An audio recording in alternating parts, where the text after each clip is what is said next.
Hey guys, we're here at SeaWorld Orlando and we're so excited to check out some amazing attractions and show off what they have to offer. Sarah, are you ready to ride some roller coasters? Oh yeah, I'm pumped. I hope I don't scream too loud and scare the sea animals. Don't worry, they're used to it. And we have our bathing suits and our waterproof cameras with us to capture every moment of the adventure. I hope I don't drop it in the water. We don't want to lose all that footage of you screaming on Mako. Hey, I don't scream on coasters, I just get excited.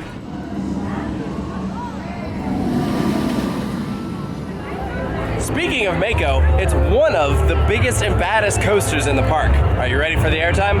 Airtime? More like hair time. My hair is going to be all over the place after that ride. Good one. But seriously, Mako is a hypercoaster with tons of airtime and speed. I heard it's so intense you'll feel like a fish out of water. Oh no, I don't want to be flopping around like a fish. But okay, let's give it a try.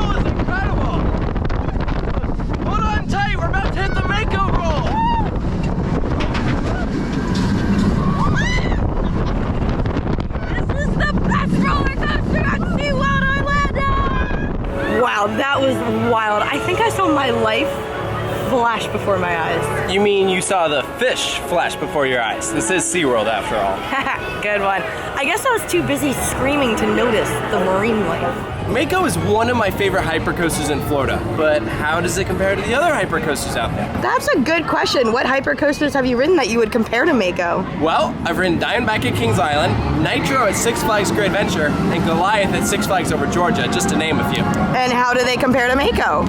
Each one has their own unique features and elements that makes them stand out. Diamondback has a longer ride time than Mako, but I think Mako has a more intense overall ride experience. Nitro has some amazing moments of airtime, but Mako's drops are steeper and more thrilling. And Goliath has some insane inversions, but Mako has a smoother ride and more consistent thrills. Well, I can't wait to ride them all and make my own comparisons.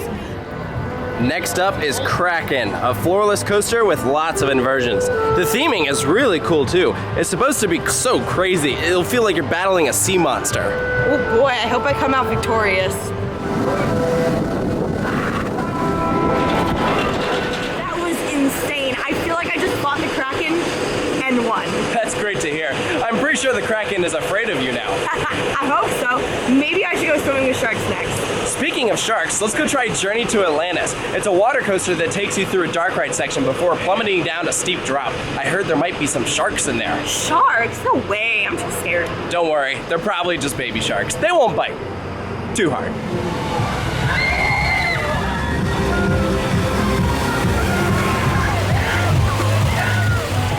Wow, that was amazing. I feel like I just went on a deep sea adventure. Yeah, that was really cool. I'd never been on a ride before that combined a dark ride with a water ride. I think I might have seen some Atlantis ruins down there too. Or maybe it was just the lost socks from the laundry.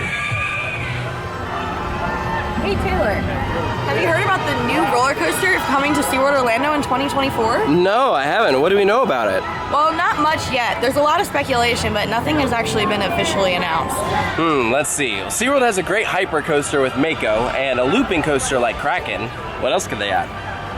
Maybe a launch coaster, something like Maverick at Cedar Point. That'd be awesome. Or maybe something more family friendly, like a spinning coaster or a suspended coaster. Ooh, what about a dueling coaster like Twisted Colossus at Six Flags Magic Mountain? That would be a great addition. Yes, I love dueling coasters. That would be awesome. Whatever it is, I hope they announce it soon. The anticipation is killing me. Same here. SeaWorld has a great coaster lineup already, but I can't wait to see what they have in store for 2024.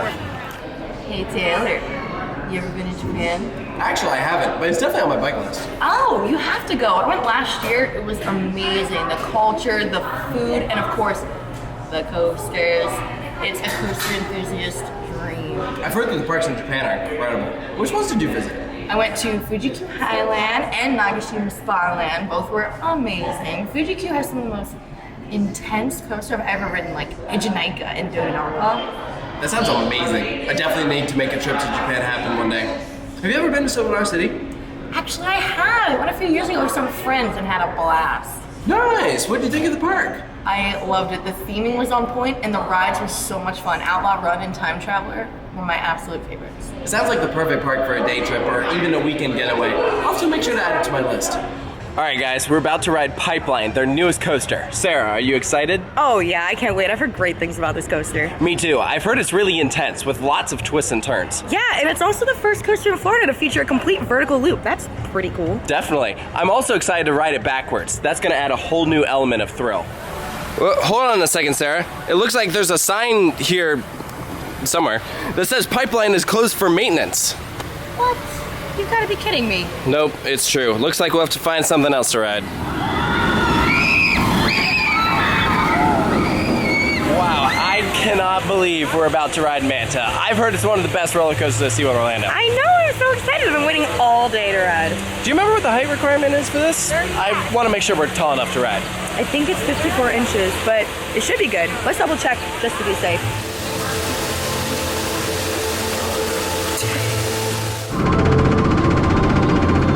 Hold on tight, Sarah. We're about to hit the first drop.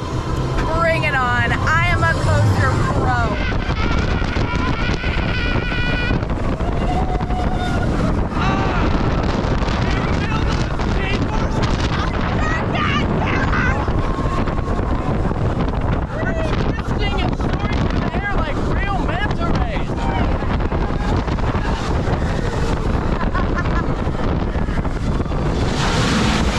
Who needs wings when you got Manta, am I right, Sarah? I don't think I'll be flapping my arms for a while after that ride, Taylor. I feel like I've had a full body workout after all those inversions and G-forces. Yeah, I don't think I'm gonna be hitting the gym later. I'm pretty sure I burned off all my calories for the day. And let's not forget that pretzel loop. It's like a giant twisty pretzel, but instead of being dipped in cheese, you're being flipped upside down at high speeds. Now that's one pretzel I don't think I'll be snacking on anytime soon.